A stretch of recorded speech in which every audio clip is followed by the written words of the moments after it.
Welcome to the Women's Motorsports Network podcast, the show that puts the spotlight on the incredible women who fuel the world of motorsports. From drivers to crew members, engineers to fans, and everyone in between, we're here to celebrate the trailblazers, dreamers, and doers shaping the sport we love. Each episode, we share inspiring stories of females of all ages from every corner of the motorsports universe, past, present, and future. It's a journey through the seasons of life filled with heartfelt moments, laughter, and a whole lot of horsepower. So whether you're a lifelong fan, a racer yourself, or simply curious about the extraordinary women behind the wheel, settle in, relax, and enjoy a fun and uplifting ride with us. This is the Women's Motorsports Network podcast, connecting and celebrating women in motorsports, one story at a time. Let's hit the track.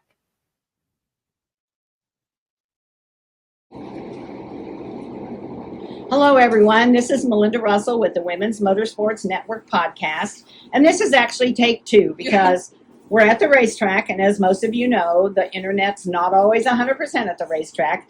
But this young gal sitting here, no, that's not me. That's Chloe Mazzagotti. There you go. Yep. Oh, I said it right.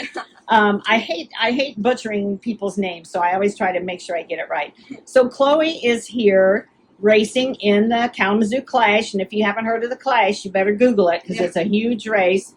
And we're going to welcome her, first of all, to Kalamazoo, and then Chloe, why don't you start by telling me a little bit about yourself?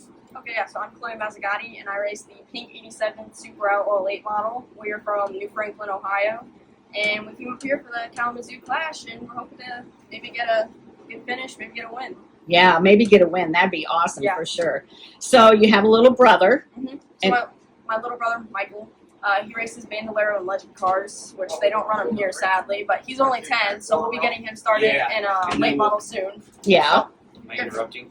You are, but you can go ahead. Sorry. It's race day. You got to keep working. So so your little brother races, and then your dad races. Yep, my dad races late model, so I get to race him every weekend back in Ohio. So it's definitely interesting and rough on my mom, but So he's not your dad's not racing this weekend? No, we just couldn't get enough help, and then we have to shoot back to Ohio tomorrow to race. So he'll be racing tomorrow. So it was just too much with all the cars. So you and he will race against each other tomorrow? Yep, and then me and my brother will race against each other tomorrow. We'll find cars to the track tomorrow, Norton Raceway Park, the old Barberton Speedway. So it's definitely going to be a lot of fun and hot day. Hot day. It's a hot day here in Kalamazoo too, for sure. So you came from Ohio, and I know you're homeschooled. Yep. Because you can't do this really if you're not. And I think that's why so many more kids, especially girls, I interview girls, they are able to do this because of homeschooling, and it's amazing. COVID did a lot of bad things, but it did some good things too, and it taught us that we don't have to be in school. Yeah, that's the reason I'm not in school, which I figured I'd probably be homeschooled anyway with racing. Once I really got into it, I was like, this is what I want to do in a career. So they decided to homeschool me, and my brother's homeschooled, so my mom's my teacher every day. Does that work out okay? Yeah, we definitely have our moments being in the house 24/7 together, but it works out nice. Yeah, it's better. So when you come to the racetrack, what's your favorite thing? Why are you at the racetrack? It's going to be probably 90 today. I don't know. It's hotter than heck here. It's already 92. So. Yeah. So it's already hot in Kalamazoo. It's humid. Mm-hmm. Why are you at the racetrack out here when you could be at home swimming, or you could be at the lake, or you could be playing softball, or doing 100 other things? Why are you at the racetrack? I've always been around it my whole life, so it's just always been I want to go to the track. Once you get started, you can't stop. So, just the adrenaline of it, making laps, working on the car, being out here with everybody too, just amazing group of people over here at the track, and just traveling, get to see different tracks, different people, meeting new people from other states. It's just awesome, in my opinion. And, there's people like we would have never met if you hadn't been in racing. Yep. And you meet so many people that become family. Mm-hmm. They just do. And other sports don't necessarily get it because softball teams, soccer teams, they travel. But it's not the same. Yeah. It's just not the same. Yeah. No. And the thing about racing is you can do this till you're too old to get in the car. Oh, yeah. And you're not going to play softball for that long. And so You know, I know you had friends at school before you were homeschooled. I'm sure you still have a lot of those friends. What do they think that you're racing, you're gone all the time? What, you know, how does that impact friendships at home? I really, you know, I just kind of like the odd one at school. I like to get dirty, you know. I didn't really fit in almost. It was really weird, but I really don't stay intact with any of them anymore. I got friends from like Nashville to Canada, because when we always go traveling with racing, they understand me more. Like, you know, I still talk to a few people from school. They just don't understand. Like, when I talk, they're like, what are you talking about, you know? So it's nice having racing friends from other states. We all get on our racing simulators every night, and we'll all talk and get on the race. So it's really a good community. Well, technology has definitely allowed you to have friends. Yeah. I mean, I have the same thing. I have a lot of friends. Wasn't homeschooled. I have a lot of friends from way back in the day, and still friends here in Kalamazoo. But I have so many more friends from all over the world, actually, that I've interviewed. And once you sit and talk to them and get to know them, you feel like they're your friend, and you feel like the next time you see them or talk to them, you know, you really develop those relationships. And that's the thing about racing that I think we take away from it, and sometimes we take that for granted, that we have all these friends. Yeah. But I could go anywhere in the country, and if my car broke down, I could find somebody to help me. That's what makes it nice, Yeah, for sure. So you started how long ago when you first started racing, and what did you start in? So I started 5 years ago in the Bandolero car. So I started there in 2020 at Barberton Speedway, which is now Norton Raceway Park. I was 2023 track champion at Midville Speedway, then 2024 at Norton Raceway Park. And then also in 2024, I started racing legend cars, and now we're in a late model. I still do race the legend car weekly. We just don't travel with it as much now that we do have the late model. I love that a lot more. So late model's your favorite of all the things you've driven? Oh yeah, and for it being my first year in it, you know, I still love it. That's all I want to do is race with it. That's why we're here right now. Yeah. Because we're not just around the corner from New Franklin, Ohio. Yeah, it's about 4.5, 5 hours. Yeah, yeah. So not terribly far, but it's not something you just jump in the car and go every weekend. So. Yeah. And I know you were at New Paris, I think. What'd you think of that track? You know, it's definitely different. You know, it was for the Summer Sizzler. I think we got 6th place. You know, we were having some car issues, but I think it was a good night. I love the track. I love any track, though, so I didn't say much. But it was a nice track, nice people. I mean, everywhere you go, it's just so nice people. So many nice people, you know. Yeah. So welcoming, and love to have you at the track. They do. So we talked about you're 14 years old. Bryce Bozell from here in Kalamazoo, you know him. Yep. He's also 14 years old. You see more and more younger kids, I call you kids, in racing. And so, you know, why do you think more and more you're young to be in a super late model, but you've been racing for 5 years? He's been around racing since he was born, just like you. Why do you think more and more younger kids are getting into the bigger cars? So I almost feel like it's the parents. Like, even just like if the parents like racing, if your parents don't even have to race. But like if your parents or grandparents like racing, just taking you to the track, you're like, man, I would love to do that sometime, you know? Or like if your parents do race, you're like, I'm going to make you a racer just like me, and you want to take after them and do what they do. Yeah. So I think it's really just family and friends. Even if you just go out to the track. I know people that just go out to the track on a Saturday night and there's nothing else to do, and now they're racing, you know? It's just something you never think you're going to do, and then you go to it and you're like, I love that. It gets in your blood for sure. Yeah, absolutely. So you're homeschooled, you travel, you race, I'm sure you have to still clean your room and do all those things. How do you keep yourself, I want to say, balanced? I don't know if you really know what maybe that means exactly, but how do you stay balanced and get your homework done and do all the things you have to do? Yeah, you know, we'll get up early, we'll get our schoolwork all done early, you know, we ain't got to stay there until 3 o'clock. So we'll get it all done, and then my dad gets home around 5 or 6, and we'll go out to the shop till 8 o'clock and get everything ready. We got a lot of cars. Yeah. Because he races late model, with my brother racing, me racing. And with all the traveling, you know, we do take our schoolwork with us. We can bring our iPad. So on long trips, we get all that done, or we'll get ahead. So we'll do a whole bunch during one day, so we can skip the next 2 days. Yeah. So it's just stuff like that. Keeping it balanced, you know. Yeah, absolutely. When you started racing, I think your mom was a race fan as well, so she probably was okay with it. But, you know, do we want our little girls racing with all these men? What does she think about it? She was definitely wishy-washy at first, you know. She's like, I don't know about all this racing stuff, but now that I've been doing it so long, and she knows I love it, and she knows I'm safe. Yeah, I've had some pretty hard hits, so she knows I'm safe, and, you know, we have a lot of faith in the Lord, and I know He keeps us safe, so she has nothing to worry about now. Yeah. So do you have a race day like routine? Like, this is race day. Mm-hmm. It happens to be a Friday, but what's, you know, do you have any like superstitions, or do you always wear that same shirt, or do you have anything like that you always do on race day? No, I just always have my black Hey Dudes on. Okay. That's just my thing. I always gotta have the Hey Dudes on at the track. Okay. So your thing is your Hey Dudes. I have some Hey Dudes. They're great, aren't they? Love them for sure. So, what would you say if a little girl and her mom came up to you and they said, Chloe, my little girl wants to be just like you?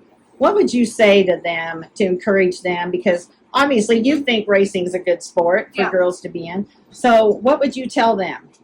I'd be amazed first, you know, just being someone's inspiration, them wanting to be just like me, and inspiring little kids out there.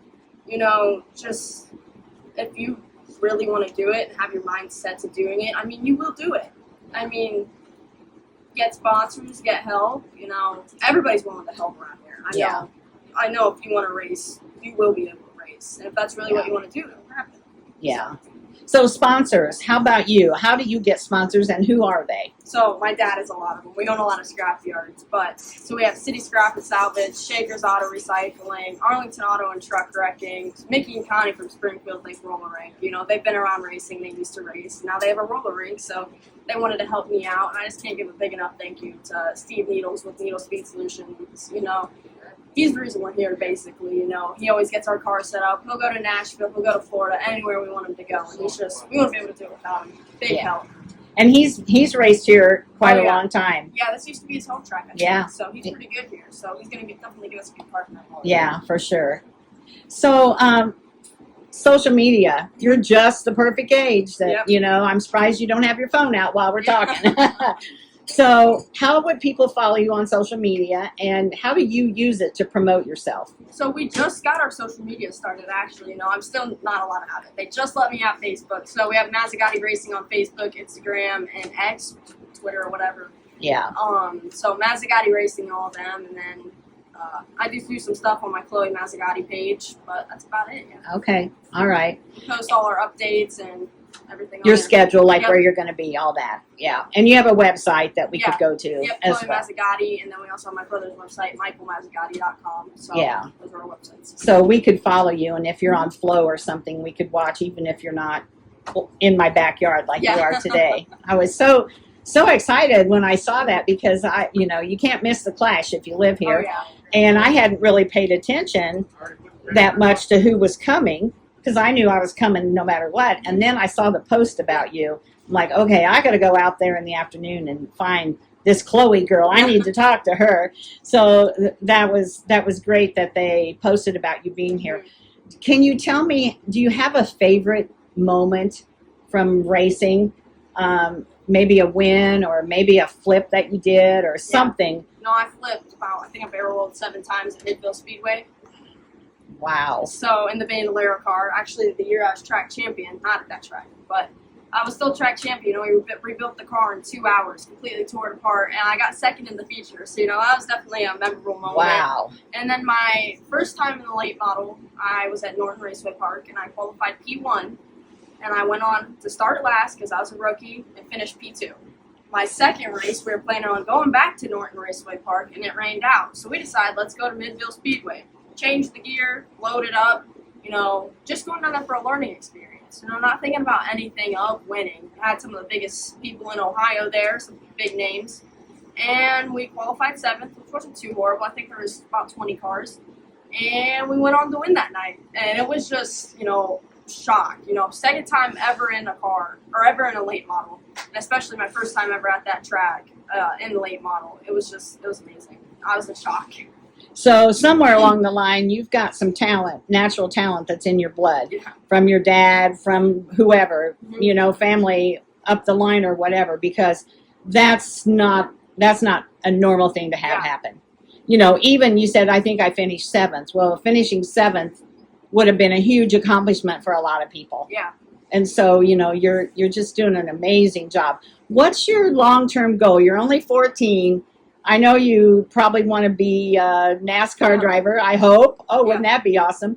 That's our goal. We're trying to make it there. We got the Super Outlaw here tonight, and we're working on the Pro Late model to get it ready. Maybe run the CRA, the Jake's Tour, take it to Nashville, maybe New Smyrna at the end of the year, maybe Owasso, travel, bounce around with it, get some different feelings, some different cars, And are you familiar with the Cars Tour? Would that be something you would want to run, or that's not the right car? If we come across it and we get offered or something like that, I would love to do it. Anything racing, I'm loving to do, but we have the Pro Late model. My dad knows about it because he raced it, and Steve always helped us on that too. Yeah. So, we have that already, so I think we're going to start off in that. Maybe run the Cars Tour, maybe do this, we don't know yet. Yeah, because there's so many opportunities, really, maybe there are. Maybe ARCA, Oh, yeah. An option too. ARCA has a lot of girls that race from time to time. Like 6 at, they had, a couple times this year they've had six girls race. I know every one of those girls, and so that always makes me happy to see that. Yeah, for sure. Awesome. Now, did we talk about your sponsors? I don't think so. Yeah. I think that was the first video that didn't record. Sorry. Oh, okay, let's mention them again. Oh yeah, we did the metal the metal recycling in that. Okay, awesome. That's perfect. So Chloe, what have I not asked you about your race career? What you want to do? Any of that. What have I not asked you about that we need to share with these listeners? I'm not sure. It's just my first time here at Kalamazoo. We tested here, and we were planning on racing a few weeks ago, and then it rained out. Mm-hmm. Track's completely different from when we tested last time, so we put the same setup on. I was like, man, something's not right. So just trying to change the car to adapt to this new track. It's a lot different from what I'm used to racing too. It's a big track, fast, high momentum. I'm used to some flatter, smaller quarter-mile tracks with 2 barrels. We got the 4-barrel on here tonight. A lot of power, so it's a lot different. And it's going to take me a minute to get used to, but we're getting there. Yeah, and that's what you have to do. You have to try new things and go to different tracks that are shaped different and different sizes, because that's the only way you're going to get any better. Mm-hmm. If you always do what you always do, you're not going to advance. And so I'm glad to see that you're willing to stick your neck out and try something different for sure. So I don't have any other questions for you. I want to wish you a lot of luck tonight. Thank you. Remember, I'm right behind the flag stand, and I'll be cheering for you for sure. Thank you. And when you get in the winner's circle, I'll be running down to get in the picture. So thanks, Chloe. Any last words? No, thank you for having me on. This is awesome. Okay, thank you. That's it for this episode of the Women's Motorsports Network podcast. We hope you've been inspired by the stories I shared today and feel more connected to the amazing community of women in motorsports. Remember, whether you're behind the wheel, in the pits, or cheering from the stands, your story matters. And together, we're driving change and celebrating every milestone. If you enjoyed today's episode, be sure to subscribe, leave us a review, and share it with someone who loves motorsports as much as you do. And don't forget to follow us on Facebook and Instagram for updates, behind-the-scenes content, and more incredible stories. So until next time, stay inspired, stay connected, and keep racing through life. This is the Women's Motorsports Network podcast, where every woman's story is worth celebrating.